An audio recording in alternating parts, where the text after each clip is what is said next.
ambaye mwenye haki ya kutusikiliza sisi ametukataa. Wana Yanga, nataka niwaambie wallahi na kuapia, TFF mnatutenga sisi, mnatubagua. Wallahi mimi nalia hata na machozi. TFF mnatutenga sisi. Sisi watoto wenu. Kwani Simba ndo wanenu peke yenu?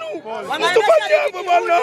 Kwani mnatufanyia hivyo? Mnatuumiza na sisi watoto wenu. Wanaendesha ligi kiuni. Sio ya kwenu peke yenu.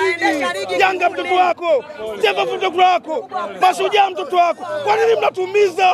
Mnatutenga sisi. Kwa nini mnatubagua? TFF ndio mmetuumiza sisi. Mpaka tunaamua kuharibu gharama tunaenda huko kasi. Ni kwa sababu yenu. Hii ligi sio ya kwenu. Ni kwamba TFF wanachokifanya kwamba wanakijua. Ndio. Kama wangekuwa wamekubali kukaa na Yanga mezani, wangetuweka sisi. Anasema kwamba tulijua hawashindi. Sogea hapa kidogo dada. Maana yake anajua kila kinachoendelea.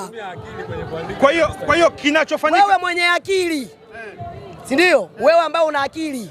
Sisi tumeandika barua, hatujatumia akili, si ndio? Viongozi wa Yanga. Viongozi wa Yanga. Endelea. Kwanza pole sana. Labda kwa